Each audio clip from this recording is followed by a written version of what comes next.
Hello everyone, आप सब कैसे हैं। मैं उम्मीद करता हूं कि बहुत अच्छे होंगे, अपनी पढ़ाई को बहुत अच्छे से कर रहे होंगे। मैं Akash Kumar Bhadana ICT virtual classroom में आपका बहुत बहुत स्वागत करता हूं मेरे प्यारे बच्चों।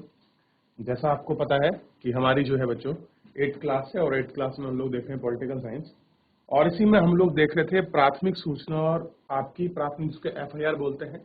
चैप्टर का नाम मेन जो है बच्चों आपको पता ही है। कल हम लोगों ने चैप्टर को बहुत अच्छे से पढ़ा है कि हमारी आपराधिक न्याय प्रणाली के विषय में हम लोग आपका पढ़ रहे हैं और इसको आपका एक एक करके जो है आपका देख रहे हैं। ठीक, इसी पे हमें गौर करना है और इसी पे हमें इन सारी चीजों को बहुत अच्छे से ध्यान देकर जो है आपका देखना है। क्लियर है? ये सारी चीजें जो है आपको पता होना चाहिए। क्लियर है? चलिए, ध्यान रहेगी इतनी सारी चीजें। देखिए, तो कल हमने इस अपराध न्याय प्रणाली की जितनी भी सारी चीजें थी उनको एक एक करके हमने पढ़ा और मिसिस शिंदे की कहानी से हमने इस चीज को आपका समझने का आपका प्रयास किया कि आखिरकार पुलिस, जज, सरकारी वकील और वो कोई व्यक्ति जिसके घर में आपका चोरी हुई है वो कैसे अपनी FIR लिखवाते हैं, इन सब के विषय में इन्होंने देखा है। ठीक, इस सब के विषय में हमने अपनी घटनाओं को देखा, इसको पढ़ा और हमने पूरी कहानी का निष्कर्ष भी निकाल लिया था। ठीक है ना? आज हमको क्या करना है कि देखिए FIR तक हम लोग आपका पढ़ चुके थे। FIR लिखी कैसे जाती है, मेनली FIR में क्या होता है, इन सभी विषयों पर हमने बात की थी। अब हम थोड़ा सा जो है आज इसमें आगे चलते हैं और जो अगली आपकी भूमिका है उनको पढ़ते हैं। ठीक है, देखिए भूमिका क्या है, सरकारी वकील की क्या भूमिका होती है। अब ये पूछ रहा है जो आपका सरकारी वकील है उसकी क्या भूमिका होती है। तो किसी आपराधिक उल्लंघन को जनता के विरुद्ध माना जाता है। आपने कोई भी आपराधिक उल्लंघन किया है तो वो किसके विरुद्ध है? जनता के विरुद्ध माना जाता है। इसका मतलब यह है कि आप केवल पीड़ित व्यक्ति के को नुकसान नहीं पहुंचाया बल्कि पूरे समाज के प्रति अपराध होता है। यानी कि आप जब भी कोई अपराध करते हैं तो किसी एक व्यक्ति के लिए नहीं होता बल्कि क्या होता है, वो पूरे समाज के प्रति अपराध होता है। तो आपको पिछले अध्याय में दहेज के लिए सुधा की हत्या की घटना याद है। आरोपी लक्ष्मण और उसके परिवार के खिलाफ यह मुकदमा राज्य की ओर से दायर किया गया था, इसलिए इस मुकदमे को राज्य दिल्ली प्रशासन बनाम लक्ष्मण कुमार तथा अन्य का नाम दिया गया। इसी तरह शांति वाले मुकदमे में श्रीमती सिंधे बनाम शांति हेमब्रेल की बजाय राज्य बनाम शांति हेम ब्राम का नाम से जाना जाता है। क्लियर है? आगे देखिए, अदालत में सरकारी वकील राज्य का पक्ष प्रस्तुत करता है। किसका? राज्य का जो पक्ष है उसको रखता है। सरकारी वकील की भूमिका तब शुरू होती है जब पुलिस पूरी जांच करके अदालत में आरोप पत्र दाखिल करती है। सरकारी वकील की जांच में कोई भूमिका नहीं होती, उसे राज्य की ओर से अभियोजन प्रस्तुत करना होता है। न्यायालय के आपराधिक रूप से उसकी जिम्मेदारी है कि वह निष्पक्ष रूप से अपना काम करे और अदालत के सामने सारे ठोस तथ्यों, गवाहों, सबूतों को पेश करे, तभी अदालत सही फैसला दे पाती है। और तभी क्या करेगी जो अदालत है, वो सही फैसला आपका दे पाती है। ठीक, आगे देख रहे हैं न्यायाधीशों की क्या भूमिका होती है। यानी कि आप सबसे पहले समझ लीजिए होता क्या है, जो वकील होता है वो सरकारी वकील करता है, राज्य का पक्ष को प्रस्तुत करता है। ठीक, और ये ही वकील की भूमिका है। कोशिश क्या करेगा? कोशिश रहती है कि राज्य की ओर से जो भी कोई अभियोजन है वो उसको प्रस्तुत कर सके और न्यायालय में क्या कर सके, उसकी जिम्मेदारी है कि उन सबको अच्छे से रखे। ठीक, और जो भी आपके गवाह हैं और सबूत हैं उनको वो पेश करें ताकि क्या कर सके, अदालत अपना सही फैसला दे सके। इसलिए सरकारी वकील की ये भूमिका है, ये थोड़ा सा आपको पता होना चाहिए। क्लियर है? स्पष्ट रूप से आप इसको देखेंगे, आप इनको ध्यान रखेंगे तो आपको सारी चीजें बड़े अच्छे से और आसानी से एक एक करके जो स्टेप है वो आपको समझ आएगा। क्लियर है? थोड़ा सा आगे बढ़ जाते हैं और इसको देखते हैं। ठीक है, आगे देख लीजिए। न्यायाधीश की क्या भूमिका होती है? न्यायाधीश की वह हैसियत होती है जो खेलों में अयंगर की होती है। वे निपक्ष भाव से और खुली अदालतों में मुकदमे का संचालन करते हैं। न्यायाधीश सारे गवाहों के बयान सुनते हैं, अभियोजन पक्ष के बचाव की पक्ष की तरफ से पेश किए गए सबूतों की जांच करते हैं और अपने सामने मौजूदा बयान व सबूतों के आधार पर कानून के अनुसार न्यायाधीश ही तय करते हैं कि आरोपी सच में दोषी है या नहीं। किसके आधार पर बच्चों तय होता है कि कोई व्यक्ति न्यायालय में दोषी है कि नहीं है? तो जो आपका देखिए दो पक्ष होते हैं, एक आपराधिक पक्ष होता है और एक वो पक्ष होता है जो आपका पीड़ित पक्ष है। तो पीड़ित पक्ष अपने बयान प्रस्तुत करता है, उसका वकील सबूत रखता है, और जो आपराधिक पक्ष के होते हैं यानी कि जिन पर आपका मुकदमा चलाया जा रहा है वो उसी के आधार पर अपनी आपका दलीलें दी जाती हैं, सबूत रखे जाते हैं, पुलिस की इन्वेस्टिगेशन सामने आती है, चार्जशीट सामने आती है।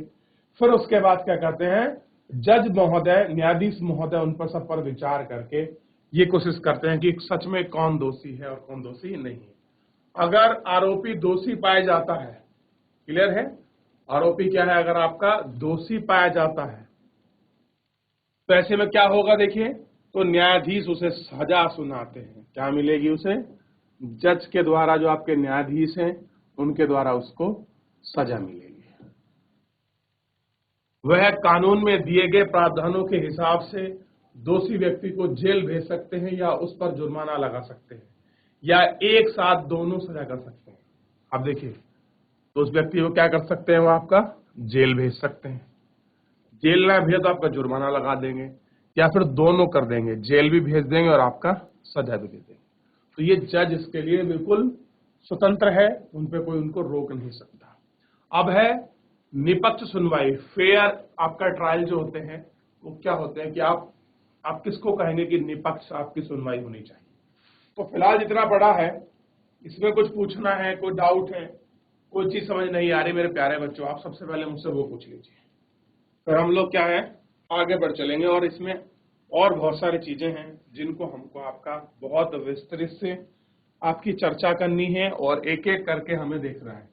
तो हम ये तो पढ़ेंगे ही आपका कि फेयर ट्रायल क्या होता है, लेकिन उससे पहले कुछ भी अगर डाउट है तो आप एक बार जरूर पूछ लीजिए। ठीक, अब देखिए, तो बताइए श्रीमती संदे, आपका हार किस तरह से गायब हुआ? मैंने हार दराज में रखा था, शांति ने उसे चुराया है। इसके अलावा शांति कोई व्यक्ति मेरे कमरे में नहीं आता, उसके लिफाफे में 10,000 रुपए मिले हैं। तो हम अचंभे में पड़ गए, शांति के पास इतने पैसे कहां से है, तो मेरा हार बेच के आए होंगे। तो ये तो आप पूरी कहानी को देख ही चुके थे। तो इस तरह से श्रीमती संदे का जो आपका बयान था वो आपका दर्ज किया गया था।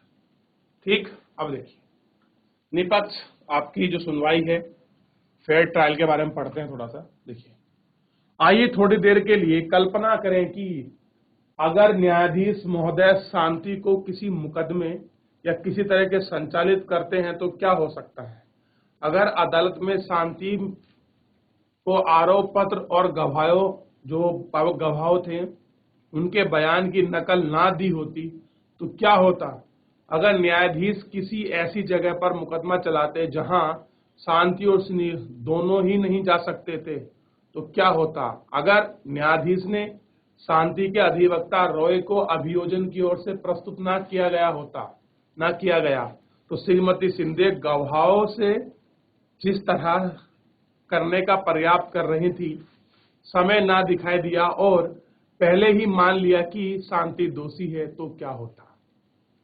अब देखिए सारी कंडीशन बता रहे हैं कि अगर श्रीमती संधे उसे पहले ही मान चुकी थी, कोर्ट ऐसी जगह होता जहां ना पहुंच सकते, उसके लिए सरकारी वकील का प्रावधान ना होता, ईटीसी, मतलब जो सारी हाइपोथेटिकल जो बाकी कंडीशन अगर वो होती तो ऐसे में क्या होता, ये हमारे सामने सबसे बड़ा क्वेश्चन खड़ा हो रहा है। ठीक है, इसको देखने की आवश्यकता है। अगर इस तरह का कोई भी बात होती तो इसे निपक्ष सुनवाई नहीं कहते, तो इसको क्या नहीं बोलते, आपका फेयर ट्रायल इसको नहीं बोलते। इसकी वजह यह है कि निष्पक्ष सुनवाई के लिए कई बातों का पालन करना जरूरी होता है। कैसा? कई बातों।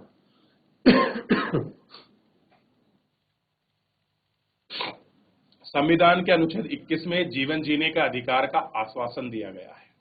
इसका अर्थ यह किसी भी व्यक्ति को जीवन या स्वतंत्रता को केवल एक तर्कसंगत और न्यायपूर्ण कानून प्रक्रिया के जरिए ही छीना जा सकता है। कह सकते हैं किसी भी व्यक्ति के स्वतंत्रता को केवल एक तर्कसंगत और न्यायपूर्ण प्रक्रिया के जरिए ही छीना जा सकता है। यानी कि व्यक्ति को जीवन जीने का और स्वतंत्रता से रहने का पूरा अधिकार है।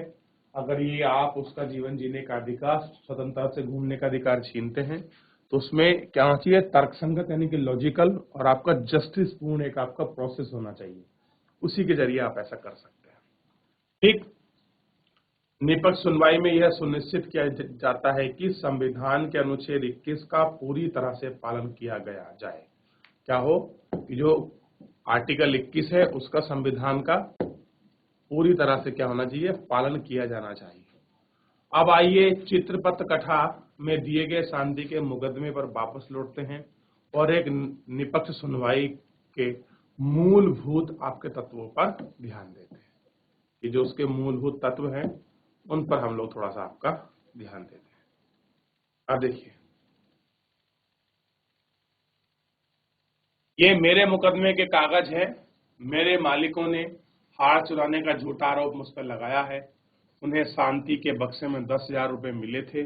उन्हें लगता है कि उसने हार बेचकर यह पैसे हासिल किए हैं, लेकिन यह हम दोनों की बचत का पैसा है। ये किसे समझा रही हैं? शांति बता रही है, जो उनकी अधिवक्ता रॉय हैं मिसेस, उनको ये चीजें बता रही हैं। केवल है ये आपको ध्यान रखना है। अब देखिए, पहली बात, शांति को आरोप पत्र और उन सभी साक्ष्यों की एक एक प्रतिलिपि दी गई थी। यानी कि जो उस पर मुकदमा लगाया गया था, जो सबूत उसके खिलाफ आपके पेश किए गए थे, उन सारे पेजों की एक एक प्रतिलिपि मतलब उनकी फोटोकॉपी उसको मिल गई थी। अभियोजन के पक्ष में कि उसके खिलाफ अदालत में पेश किए गए शांति के चोरी का आरोप लगाया था, जो कानून एक अपराध है। यह मुकदमा जनता की खुली अदालत में चला गया। कहाँ चला गया? जनता की खुली जो अदालत थी उसमें चला गया। शांति के भाई सुनील अदालत की कार्यवाही में मौजूद था। मुकदमा आरोपी की उपस्थिति में चलाया गया था। शांति का एक वकील ने बचाव किया। शांति के अधिवक्ता रॉय को अभियोजन पक्ष की ओर से पेश किए गए सारे गवाहों से जाहिर करने का मौका दिया गया। अधिवक्ता रॉय को शांति की ओर से गवाह पेश करने का अधिकार भी दिया गया। यानी कि जितनी सारी चीजें थी, खुली अदालत थी, जो मुकदमा दायर किया गया था उसकी प्रतिलिपि दी गई, एक उसके लिए वकील का बचाव मिला, जहां मुकदमा चल रहा था वहां भी उसका भाई था, खुली अदालत में था, उसकी तरफ से हर गवाहों को पेश करने का मौका उनको मिला। ठीक। हालांकि पुलिस ने शांति के खिलाफ चोरी का मामला दर्ज किया, लेकिन न्यायाधीश ने उसे निर्दोष मानते हुए मुकदमा चलाया।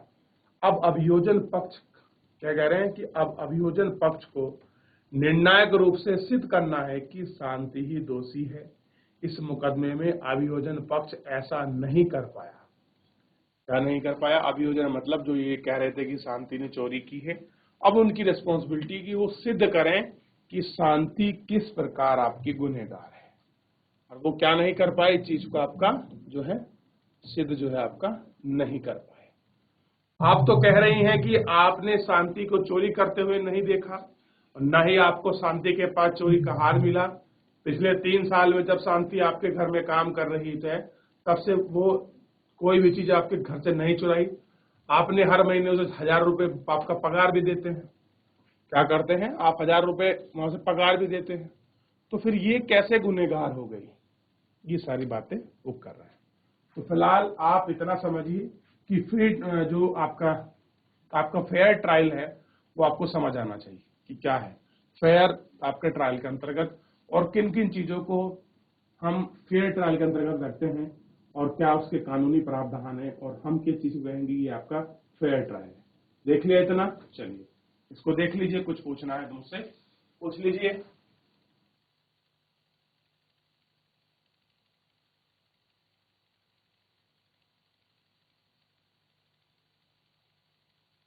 किसी को कोई डाउट है बच्चों? कुछ पूछना है किसी को? मुझसे पूछ सकता है अगर किसी का कोई डाउट है।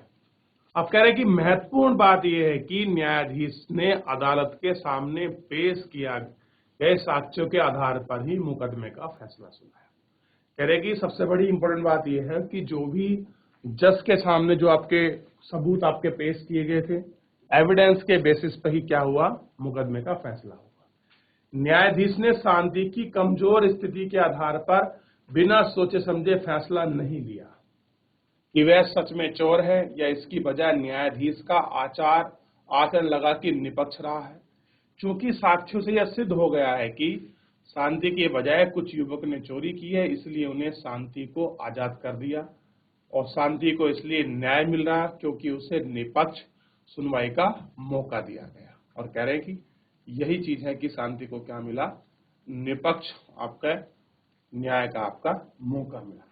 बच्चों 30 सेकंड के लिए मैं आपसे फिर एक बार कह रहा हूं, अगर किसी बच्चे को डाउट है, कोई चीज आपको समझ नहीं आई है चैप्टर में, आप मुझसे प्लीज आप मुझसे पूछ सकते हैं। आप लोग को डाउट हो आप मुझसे पूछिए। देख लिया आप लोगों ने?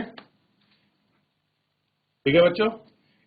अब देखिए इस अध्याय में हमने जिन लोगों का जिक्र किया है, संविधान और कानून दोनों यह कहा गया है कि लोगों को अपनी जिम्मेदारी सही ढंग से निभानी चाहिए।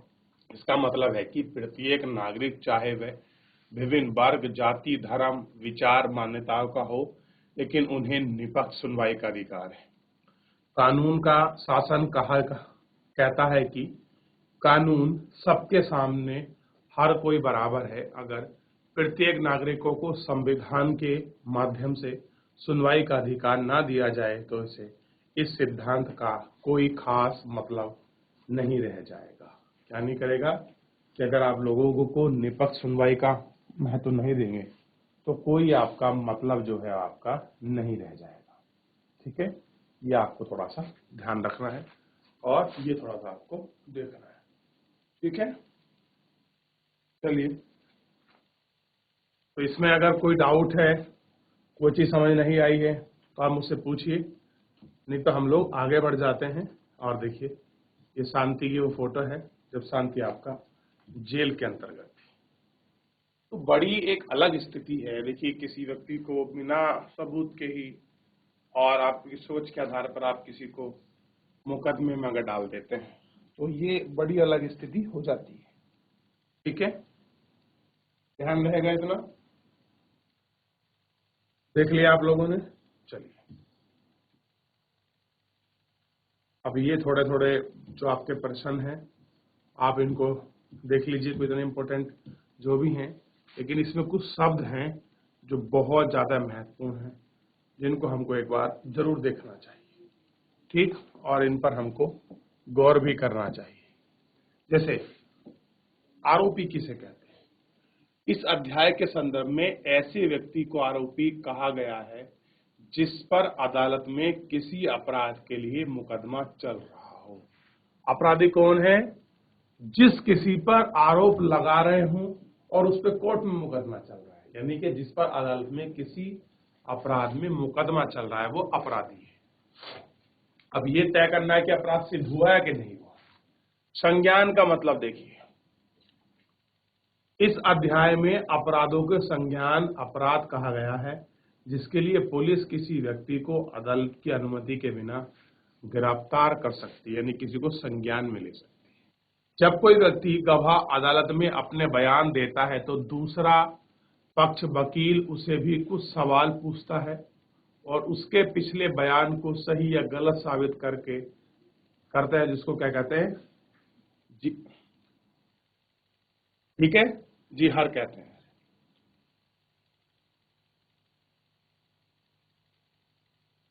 अब देखिए, अब बात करेंगे हिरासत की। पुलिस द्वारा किसी को गैर कानूनी ढंग से अपने कब्जे में रखना। हिरासत का मतलब क्या है कि आप किसी व्यक्ति को गैर कानूनी तरीके से अपने पास रख लेते हैं। फेयर की बात करते हैं। निष्पक्ष शब्द का मतलब है स्पष्ट, न्याय संगत व्यवहार करना और किसी पक्ष में समर्थन न करना। किसी अपराध का आरोप लगाना, जब न्यायाधीश आरोप को लिखित रूप में सूचना करता है कि उस पर किसी अपराध के लिए मुकदमा चलाया गया है इसे अपराध का आरोप लगाना कहा जाता है। गवाह, जब किसी व्यक्ति को अदालत में यह बयान देने के लिए बुलाया जाता है कि उसने मामले को संबंधित देखा या सुना है या जानता है, तो उसको क्या कहा जाता है? उसको गवाह कहा जाता है। क्लियर है? ये आपको ध्यान रखना। क्या कहा जाता है उसको बच्चों? उसको गवाह कहा जाता है। देख लिया इतना? ये पूरा चैप्टर जो था मेरे प्यारे बच्चों आपका हमने देख लिया और पूरा चैप्टर अच्छे से आपका समाप्त भी हो गया। इसमें कुछ पूछना है, कुछ डाउट आपका है तो आप मुझसे पूछ सकते हैं। ठीक है? कोई भी बच्चे का अगर कुछ भी डाउट है तो आप मुझसे पूछ लीजिए, फिर चैप्टर में हम लोग जो है आगे बढ़ जाएंगे, नहीं तो फिर नेक्स्ट चैप्टर की तरफ हम लोग आपका अपना। चलिए, तो एक बार आप पुनः जो मिसेस शिंदे की कहानी है, जहां से हम लोग शांति की चोरी का जो मामला था, जो पूरा जो आपका प्रकरण था, उसको हम लोग आपका देख रहे थे। इसको समझने का प्रयास करिए। जिस तरह से हमने इसको समझा है और जिस तरह से हमने इसको देखा है, इसको समझने का और जानने का जो है आप इसका प्रयास करिए। याद रहेगा मिसेस शिंदे बच्चों किस तरह से वो आपका शादी समारोह के लिए आपका तैयार हो रहे थे, उनका जो गहना है वो आपका चोरी हो जाता है। इसको आप लोग अच्छे से देख ही रहे होंगे, देख लीजिए। अब मुझे क्वेश्चन बताइए। क्वेश्चन ये है कि आपराधिक न्याय व्यवस्था में मुख्य लोग कौन कौन होते हैं? क्या कह रहे हैं कि आपराधिक न्याय व्यवस्था में मुख्य लोग कौन कौन होते हैं? जल्दी बताइए। ये प्रश्न कल भी हमारे सामने आया था और आज भी वापस हमारे सामने है कि आपराधिक न्याय व्यवस्था में कौन कौन लोग हमारे सबसे महत्वपूर्ण होते हैं। तो मैंने आपको बताया था सरकारी वकील होते हैं, जज होते हैं, ठीक, और ऐसे में पुलिस जो आपका आई होता है इन्वेस्टिगेशन ऑफिसर वो होते हैं, और कुछ मैंने आपको बताया था। ध्यान है आपको? है बच्चों? याद है कि नहीं है? ठीक, एफआईआर के विषय में बताया। आर्टिकल 22-21 मैंने आपको बताया कि क्या हमको मौलिक अधिकार प्राप्त है। देखिए एक काम करिए आप, सबसे पहले एक अगर आपको मैं कहूं कि आपको नोट बनाना है तो बच्चों एक नोट बनाकर जरूर लिख लीजिए। नोट ये है, ये देखिए, इसको लिख लीजिए जरूर कि संविधान के अनुच्छेद 22 और फौजदारी कानून में प्रत्येक व्यक्ति को गिरफ्तारी के निम्नलिखित अधिकार प्राप्त है। या सिंपल क्वेश्चन ये पूछ ले कि अनुच्छेद 22 में क्या प्रावधान है, तो आपको 1, 2, 3, 4 और 5 ये 5 पॉइंट आपको लिखने हैं।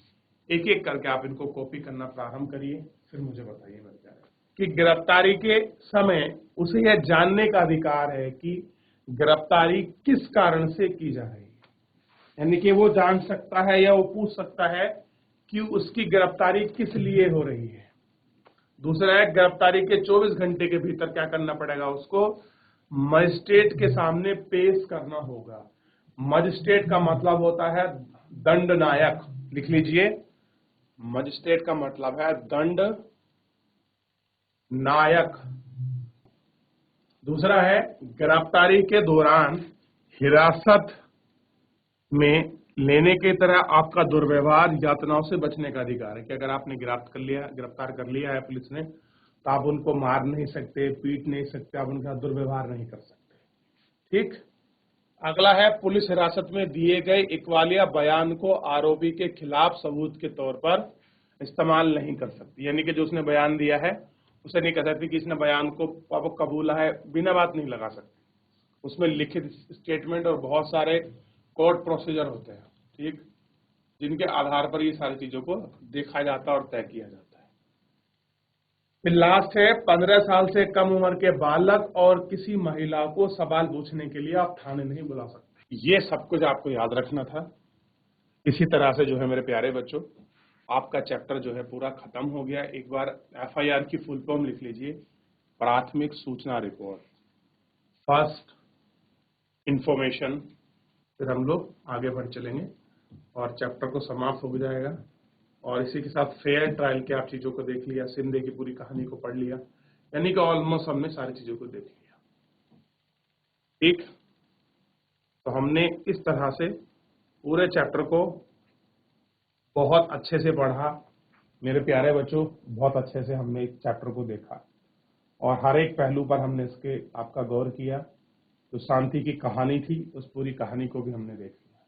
तो मेरे प्यारे बच्चों, फिलहाल आज के लिए इतना ही।